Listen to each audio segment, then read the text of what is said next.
The starship Horizon moved slowly through the empty space. Captain Jae-ho Kim sat in his chair, watching the stars on the big screen. The ship was quiet. They were coming back from a meeting with the Galactic Council. "Captain, I see something strange," said Officer Jun from his station. "There's a ship ahead. It's not moving." Jae-ho stood up and walked closer to the screen. "Show me." The screen changed to show a dark ship floating in space. It was big and had sharp edges. Parts of it were broken. Smoke came out from holes in its side. "Any life signs?" Jae-ho asked. Jun checked his computer. "Very weak, sir. Maybe one or two." "That's a Ragnar ship," said Moro, the blue-skinned alien advisor who stood near Jae-ho. His voice shook with fear. "We should leave right away." Everyone on the bridge got quiet. The Ragnar were known across the galaxy as dangerous fighters. They were tall, strong, and had sharp claws. They ruled many planets and fought anyone who got in their way. "There's someone alive on that ship," Jae-ho said. "We can't just leave." "The Ragnars would not help us if we were in trouble," Moro said. "They are killers. The galaxy fears them for good reason."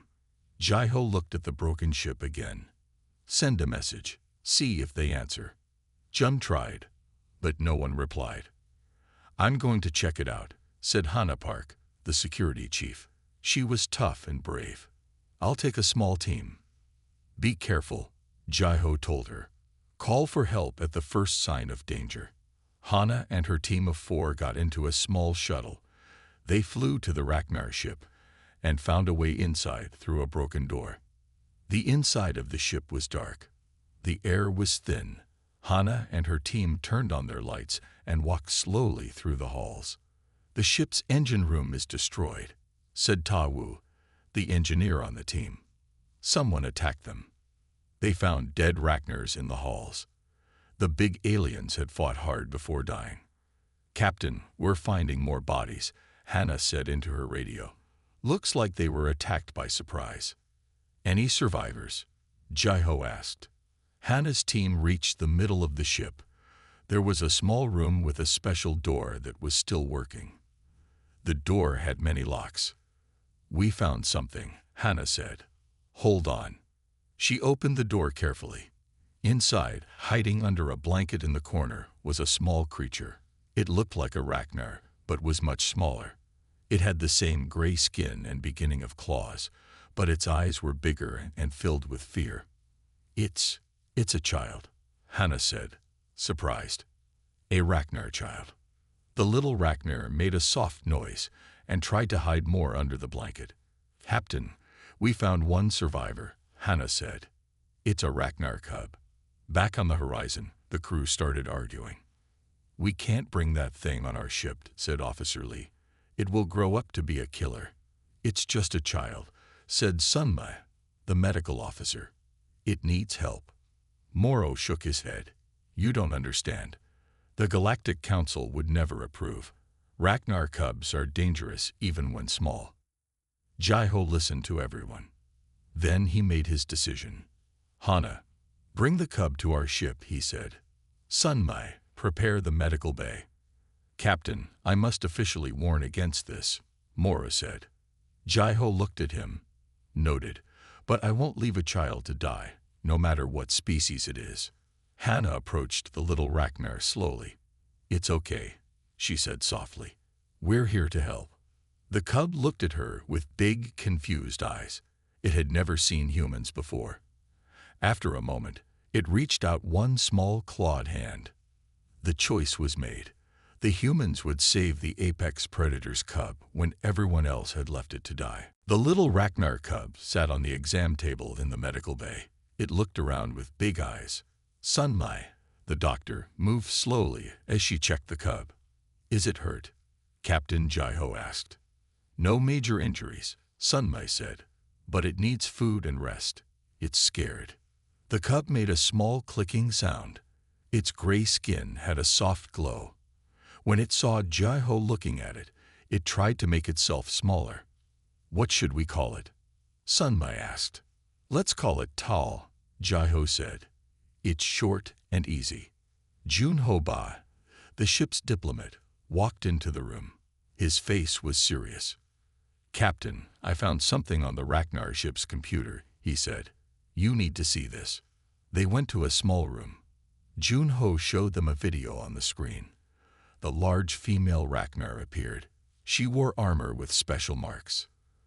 That's Commander Vexera, Moro said, his voice shaking. One of the most feared Ragnar war leaders.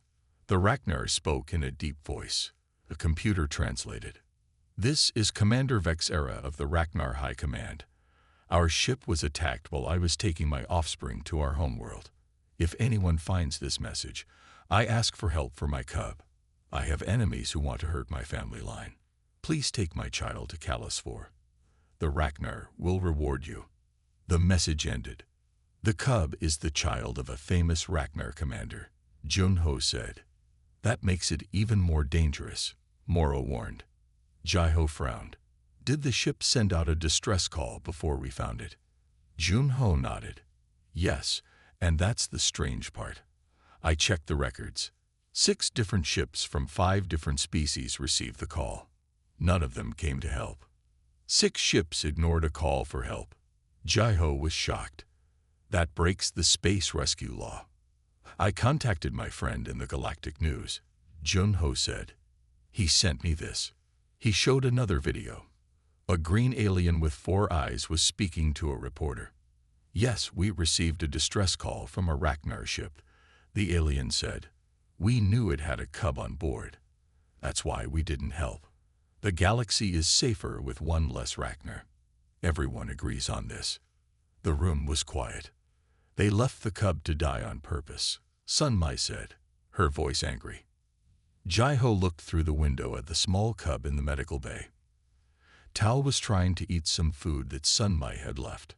They were afraid of what it might grow up to be. Moro said, Ragnars have hurt many worlds. It's just a child, Jai-Ho said. Hana came into the room. Captain, Engineer Ta-Wu found something else on the Ragnar ship. The attack wasn't random. Someone knew exactly when to hit them. An ambush, Jai-Ho said. Yes. And the weapons used, they matched those from the Galactic Council's special forces. Everyone looked shocked. Are you saying the Council was part of this? Jai-Ho asked. I'm saying someone wanted that cub dead, Hana replied. And they might not be happy we saved it.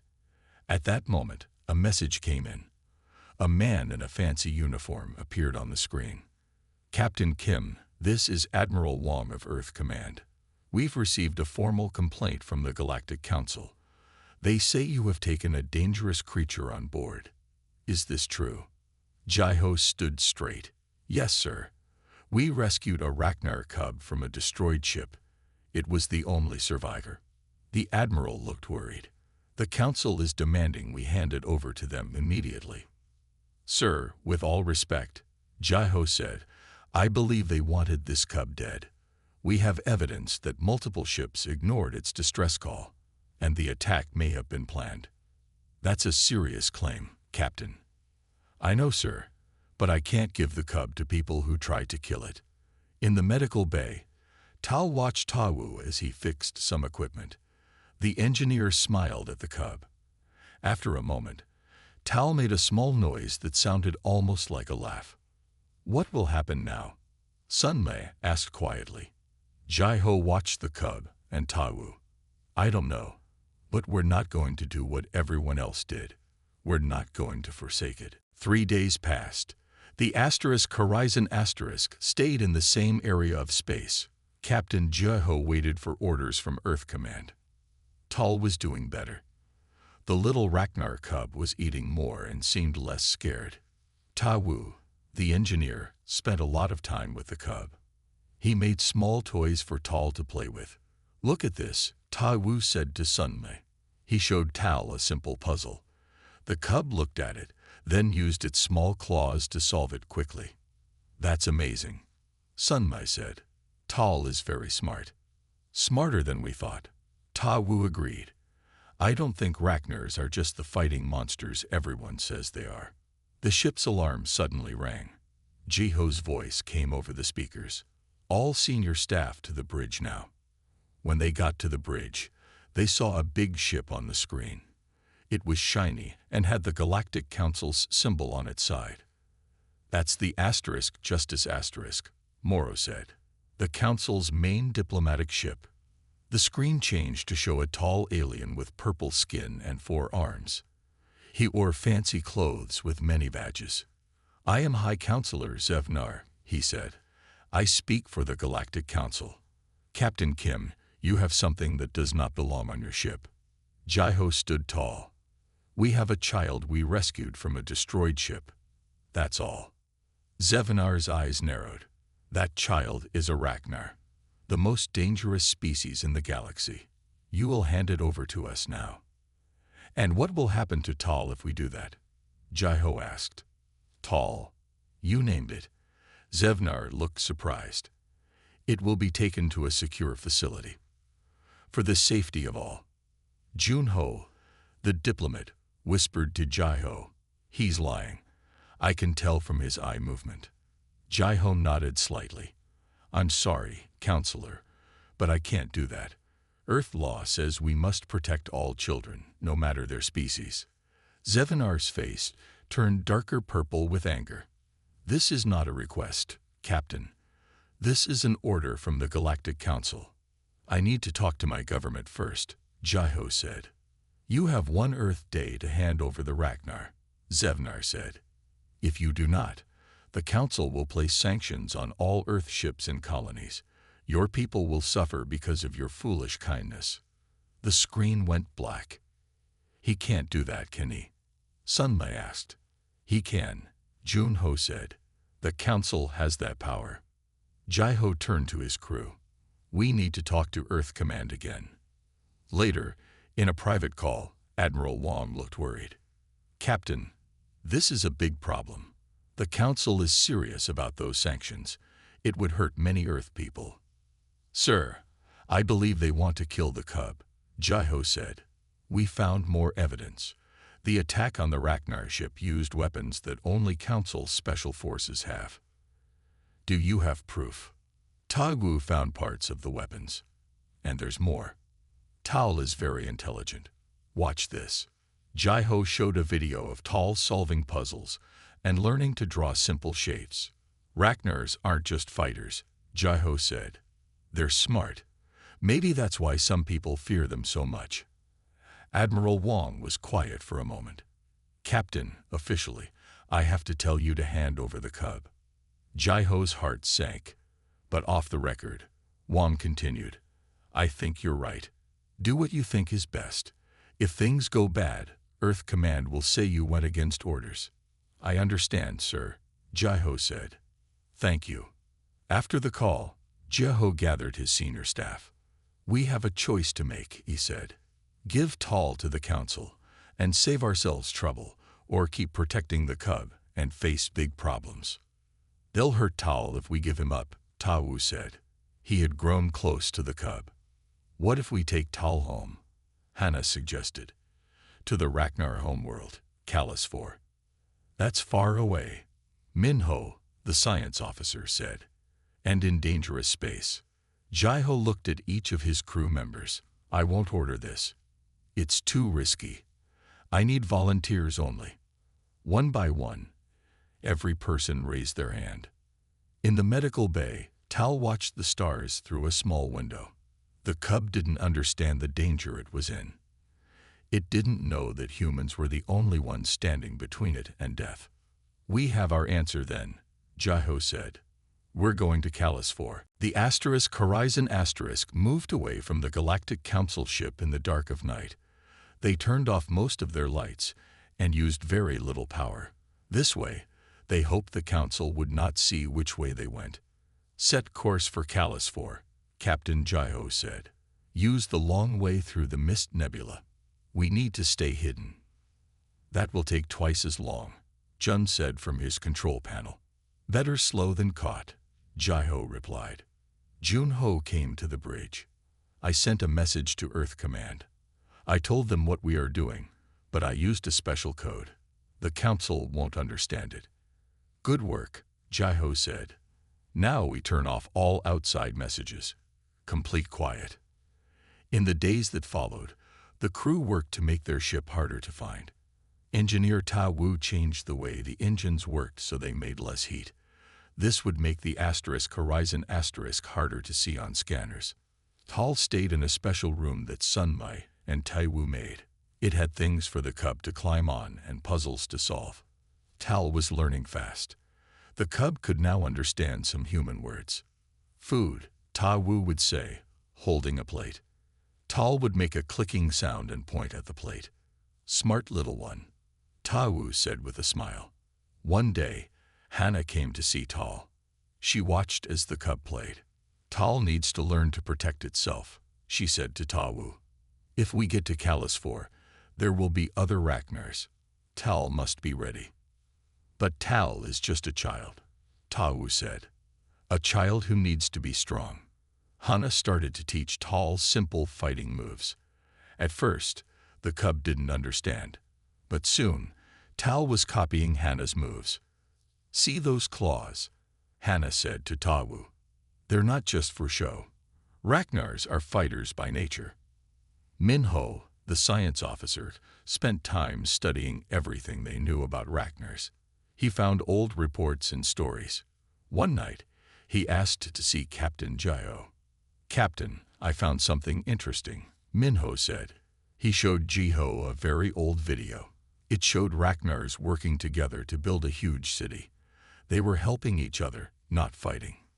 This is from 300 years ago, Min-Ho said. Before the big war, Ragnars weren't always seen as monsters. They were known as great builders and traders.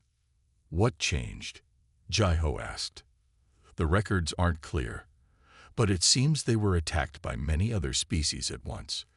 They fought back hard, maybe too hard. Since then, everyone sees them only as killers. Jai-Ho thought about this.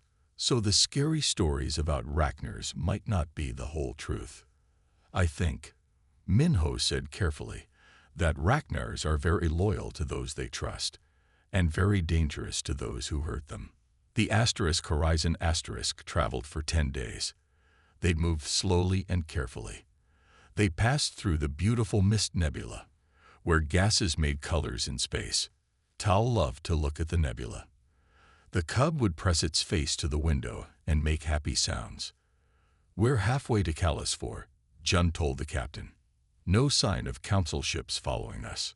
Jai-Ho nodded, but he still felt worried. It seems too easy. That night, while most of the crew slept, the ship's alarms went off. Jai-Ho ran to the bridge. Captain, 3 ships coming toward us fast, Jun said. They're council ships. How did they find us? Jai-Ho asked. Moro, who had been quiet for days, spoke up. The council has spies everywhere. Someone must have told them. Can we outrun them? Jai-Ho asked. No, Jun said. They're too fast. Jai-Ho thought quickly. Then we have to outsmart them. Ta Wu, can we hide in the nebula gases? Maybe, Ta Wu said, but it's risky. The gases can damage our ship. Jai-Ho looked at his crew. Then he thought about Tal, the small cub who trusted them. We have to try, he said. Take us deeper into the nebula. The Horizon turned and headed into the thickest part of the colorful gases, with 3 council ships right behind them. The Horizon moved deep into the colorful mist of the nebula. The gases outside glowed purple, blue, and green. It was beautiful, but dangerous. Turn off all systems except life support, Captain Jai-Ho ordered. We need to be as quiet as possible. The lights went dim. The ship became cold. The crew put on warm clothes and waited. On the bridge, they watched the 3 council ships on their screens. The ships moved slowly, looking for the Horizon. They can't see us in the thick gas, Jun said. But they know we're here somewhere. Jai-Ho nodded. We wait. Let them get tired of looking. Tai Wu came to the bridge. Captain, there's a problem. The nebula gases are hurting our air filters. We have maybe 2 days before the air gets bad. Jai-Ho frowned. This was not good news. In Tal's room, the cub was confused by the dim lights and cold air. Tal made sad clicking sounds. It's okay, Sunmai told the cub. We're playing a hiding game. Tal seemed to understand and got quiet. Hours passed. The council ships moved back and forth, searching. Then one of them sent out a message to all ships in the area. Attention Earth Ship Horizon *. This is Commander Yun Ji-Quan of the Galactic Council Forces. I am a human like you. I understand why you want to protect the Ragnar Cub, but you are breaking council law. Give up now, and your crew will not be punished. Only Captain Kim will face charges. Jai-Ho listened to the message. He was surprised to hear a Korean name. A human working for the council. Hannah said, That's rare. Commander Kwan is trying to divide us, Jai-Ho said. She wants the crew to turn against me. It won't work, Hannah said firmly. We all agreed to this mission. Another day passed. The air on the ship started to smell bad. Some crew members got headaches. Tal was not feeling well. We can't stay here much longer, Sunma told Ji-Ho. The cub is getting sick from the bad air. Jai-Ho knew they had to make a move soon. He called his senior staff together. We need a plan, he said. The council ships are still out there. Min-Ho raised his hand. I have an idea. The nebula has pockets of gas that can explode. If we shoot at them, it would make a big flash and noise. It might distract the council ships while we escape. That's dangerous, Jun said. The explosion could hit us too. It's our best chance, Jai-Ho decided. Min-Ho, find the gas pockets. Ta-Wu, get ready to push our engines hard. The crew got ready. Ji-Ho went to see Tal. The cub was lying down, breathing fast. We'll get you out of here soon, Jai-Ho promised. He felt sad seeing Tal sick. In just a short time, the little Ragnar had become important to all of them. Back on the bridge, Min-Ho pointed at the screen. There. That yellow cloud is full of explosive gas. If we shoot a small torpedo at it, it should make a big bang. Aim carefully, Jai-Ho said. We only get one try. The Horizon moved quietly. They got into position, then fired the torpedo. It flew silently through space, then hit the yellow gas cloud. Boom! The explosion was huge. Light filled the nebula. The council ships turned quickly toward the noise. Now, Jai-Ho ordered, full power, get us out of here. The Horizon's engines came to life. The ship shot forward, away from the explosion, and the council ships. They went deeper into the nebula, then turned and found a path out the other side. They're following us, Jun shouted, but they're falling behind. The Horizon burst out of the nebula into clear space. Ji-Ho looked at the map. Set course for the Red Star Way. It's a shortcut to Callus 4. Captain, Jun-Ho said, the Red Star Way goes through Meckler space. They don't like visitors. We don't have a choice, Jai-Ho said. We need to get Tal home before these council ships catch us. As if hearing its name, Tal came to the bridge with Sunme. The cub looked better now that they were out of the bad air. Tal walked to the big window and looked out at the stars. Don't worry, Jai-Ho told the cub. We'll get you home. Behind them, the council ships grew smaller on the screen. But Jai-Ho knew this wasn't over. The real danger was still to come. The Horizon moved through Meckler space. This area had many small rocky planets and large pieces of space rock. It was hard to fly here. Slow down, Jai-Ho ordered. We don't want to hit anything. Ta-Wu came to the bridge with Tal. The Ragnar cub had grown a little in the past weeks. Tal now came up to Ta-Wu's knee and could say a few simple words in human language. Friend, Tal would say, pointing at Ta-Wu. Yes, I'm your friend. Ta-Wu would answer with a smile. Taigu had built a small computer for Tal to use. The cub was learning very fast. Tal could now draw pictures and write some words. "Captain," Tawu said, "I think Tal is trying to tell us something." Jaiho looked at the small computer screen. Tal had drawn a simple picture of the Ragnar homeworld. Next to it was a picture of what looked like a necklace. "What does it mean?" Jaiho asked. "I'm not sure," Tawu said, "but Tal keeps drawing the same necklace over and over." Su Jin Han, the communications officer, had been very quiet until now. She was always working on her computer, looking through old files and messages. "Captain," she said, "I found something strange. I've been looking at very old records about the Ragnars. There's a story that keeps coming up. It's about a special necklace called the Peace Stone." "What's the Peace Stone?" Jaiho asked. "It was a symbol of friendship between Ragnars and other species long ago. The story says it was broken during the big war 300 years ago. That's when everyone started to fear the Ragnars." Tabu looked at Tal's drawing again. "You think this is the Peace Stone? Why would Tal draw this?"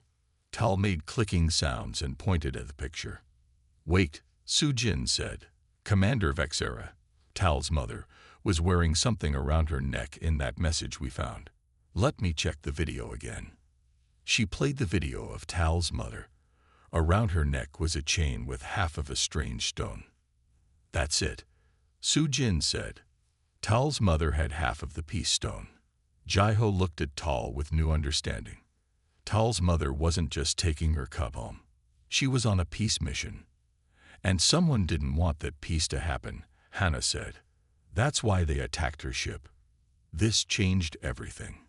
Jiho called all the senior crew together. "I think we've stumbled into something big," he said.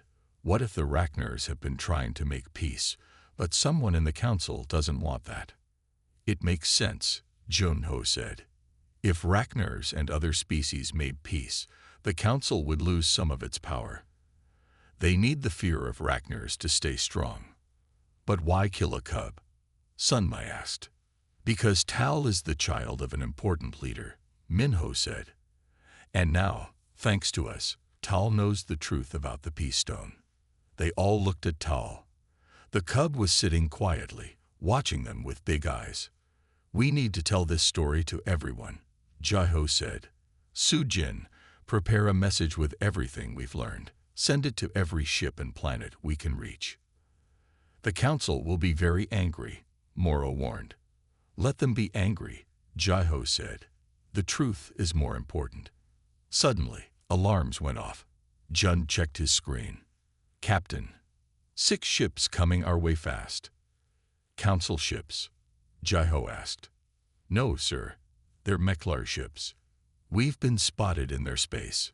The Meklars were a species that didn't like visitors. They shot first and asked questions later. "Can we outrun them?" Jaiho asked. "Not all 6, Jun said. Jaiho thought quickly. "Send them a message. Tell them we have a Ragnar cub on board, and we're trying to get it home. Ask for safe passage." "Ragnars and Meklars hate each other," Moro said. "They've been enemies for centuries." "It's worth a try," Jaiho said. They sent the message. Minutes passed. The Meklar ships got closer. "They're going to attack," Hannah said, getting ready for a fight. But then, something strange happened. The Meklar ships slowed down. One of them sent a message back. "Earth ship, show us the Ragnar cub. Now." Jaiho looked at Tal. "It's okay, we'll protect you." Tal stepped forward bravely. Jiho turned on the video so the Meklars could see the cub. There was a long silence. Then the Meklar ship sent another message. "Follow us. We will take you through our space safely." The Horizon followed the Meklar ships through their space. Captain Jiho was confused. Why would the Meklars help them? "I don't trust this," Hannah said. "It could be a trap." "We don't have much choice," Jiho replied. "We need to get through their space." After a few hours, the Meklar ships led them to a small, hidden space station. It was built inside a hollow asteroid, so it couldn't be seen from far away. They want us to dock there, Jun said. Should we? Jeho asked his crew. Taiwu looked at Tal. The cub seemed calm, not scared. I think we should, Tawu said. Tal doesn't seem worried. Jeho made his decision. Okay, we'll dock, but be ready for trouble. The Horizon connected to the space station. Jeho, Hana, Tawu, and Tal walked through the docking tube. They were met by a group of people in simple clothes. Most were aliens of different species, but their leader was a human man. Welcome, the man said. I'm Captain Ijun Kang. He was older, with gray hair and kind eyes. You're human. Jeho was surprised. Yes, Yi-jun smiled. I left Earth 30 years ago. I didn't agree with how the council ran things. Why did you help us? Jeho asked. Because of the cub, Yi-jun said, looking at Tal. We've been watching for Vexera's child. Yi-jun took them to a large room with many screens and computers. People were working at each one. We are the truth seekers, Yi-jun explained. We collect information the council tries to hide. For years, we've been watching the Rachnars. They're not what the council says they are. We found out about the Peace Stone, Jeho said. Yes, Yi-jun nodded. Vexera had half of it. She was going to meet with leaders from other species. The council learned about this and stopped her. A tall Meckler stepped forward. He had metal parts on his rocky skin and glowing red eyes. I am Kexnar, the Meckler said in a deep voice. Long ago, Mecklers and Rachnars were friends. The council turned us against each other with lies. We learned the truth too late. Jeho was surprised. So the Mecklers don't hate Rachnars. Some do, Kexnar said. But our group remembers the old friendship. We want peace again. Tal walked up to Kexnar. The Mecklar bent down and made a gentle sound. Tal reached out and touched Kexnar's hand. The cub has good instincts, Kexnar said. Yi-jun showed them a map of space. You're trying to reach Calisfor, the Rachnar homeworld. But there's a problem. The council has put ships all around it. They're blocking the way. We can't fight through them, Jeho said. No, Yi-jun agreed. But we have a plan. He showed them a route through space that wasn't on regular maps. This is an old trade route that only Rachnars and Mecklers knew about. It's dangerous, with many space storms, but it will take you to Calisfor from behind. Our ships will go with you part of the way, Kexnar added. But we can't go all the way to Rachnar space yet. It's too risky. There's one more thing, Yi-jun said. He pressed a button, and a message played on a big screen. It was Commander Yin Jiquan, the Korean human who worked for the council. This is a secret message to all truth seekers, she said. I've learned the council lied to me. They don't want to help the Rachnar cub. They want to kill it. I can't be part of this. I'm leaving the council forces. If you're receiving this, please help the Earth ship Horizon *. They're doing the right thing. Jeho was shocked. She's on our side. It seems so, Yi-jun said. She's risking everything to help. Where is she now? Jeho asked. We don't know, Yi-jun answered. But she's trying to slow down the council ships hunting you. Jeho felt new hope. They weren't alone anymore. We need to rest and fix our ship, Jeho said. Then we'll take the secret route. You can stay here 2 days, Yi-jun offered. We'll help with repairs. That night, the crew of the Horizon * ate dinner with the truth seekers. It was strange to see so many different species together, talking and laughing. Tal sat between Tawu and Kexnar, eating happily. The cub looked more relaxed than ever before. We're almost there, Jeho told Tal. Soon you'll be home. But he knew the hardest part was still ahead. Even with new allies, reaching Calisfor would be dangerous. And they still didn't know what would happen when they got there. Would the Rachnars welcome them? Or would they see humans as enemies too? After 2 days of rest and repairs, the Horizon was ready to leave. The Truth Seekers gave them food, medicine, and better weapons. 3 Meklar ships would go with them part of the way. "Thank you for your help," Jiho said to Yejun as they said goodbye.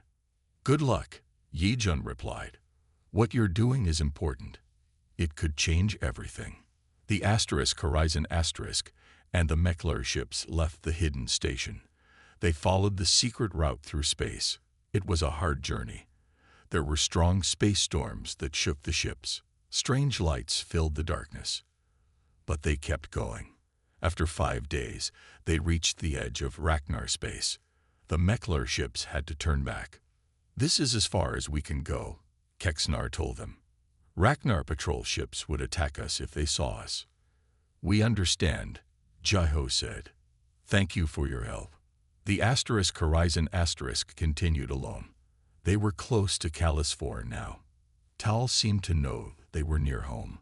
The cub was excited, looking out the windows all the time. As they got closer to Callus 4, they could see it on their screens.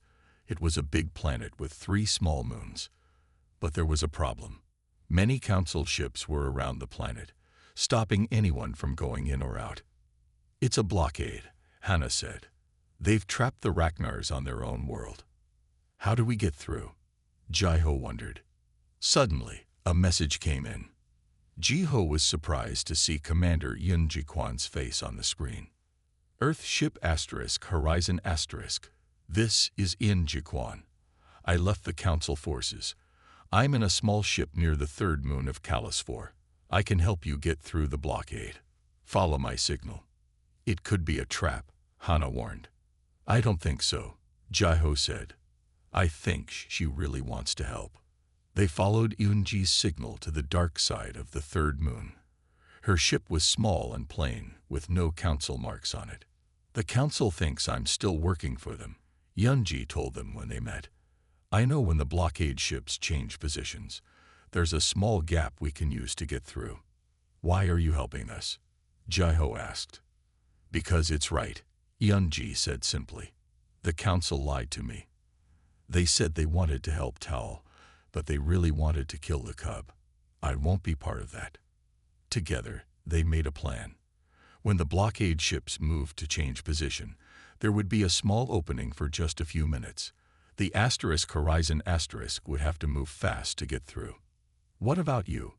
Jiho asked Yunji. "I'll create a distraction," she said. "Don't worry about me." When the time came, Yunji's ship flew toward one side of the blockade, sending out fake emergency signals.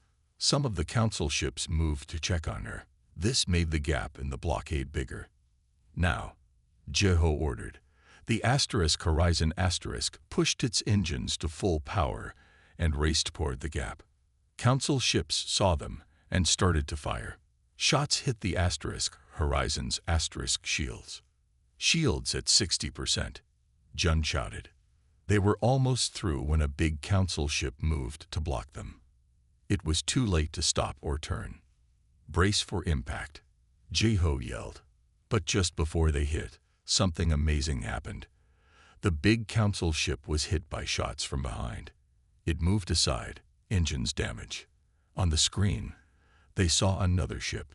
It was Ragnar. The Ragnars were helping them. The Horizon flew through the gap and headed toward Callus 4. More Ragnar ships came to protect them. "They're escorting us down," Hannah said, amazed. Tal was jumping with excitement, making happy clicking sounds. As they flew down to the planet, Jiho got a message from the main Ragnar ship. "Earth vessel," a deep voice said. "You have something that belongs to us." "Yes," Jiho replied. "We have Commander Vexera's child. We've brought Tal home." There was a pause. Then the Ragnar spoke again, voice softer. "We thank you. No other species would have done this.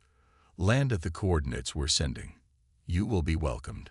The Horizon landed on Callus 4, the first human ship ever to do so. As they stepped outside, hundreds of Ragnars were waiting. They stood tall and strong, with sharp claws and serious faces. Tal ran forward. A large Ragnar stepped out from the others. He wore special armor and had many scars. He knelt down and opened his arms. Tal ran into them. The big Ragnar looked at the humans.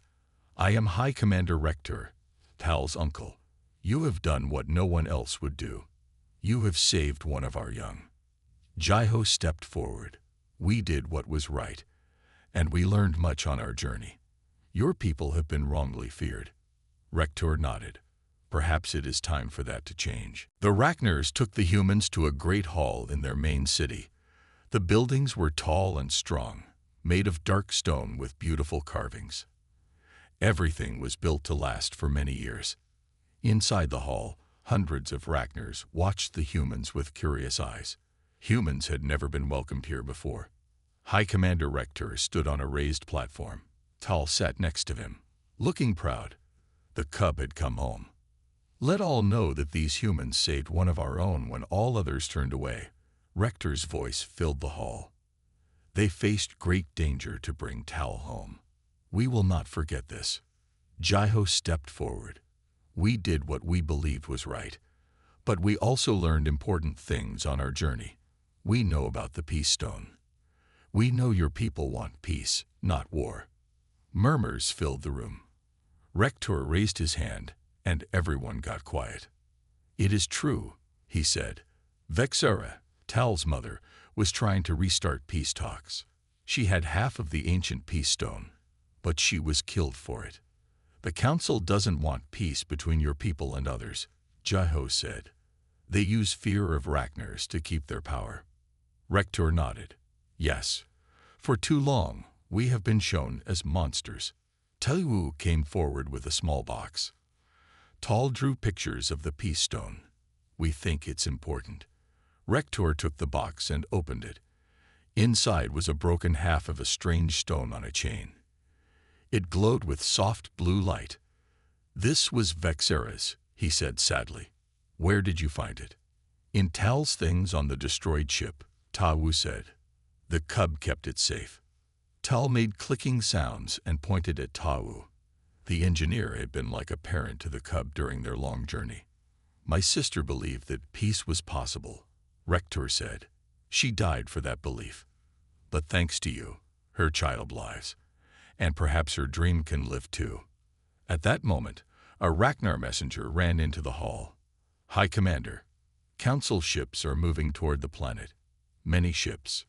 Everyone looked worried. The council was coming with force.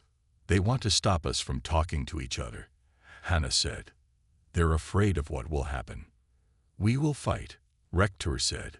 "We always have." "Wait," Jaiho said. "Fighting is what they expect.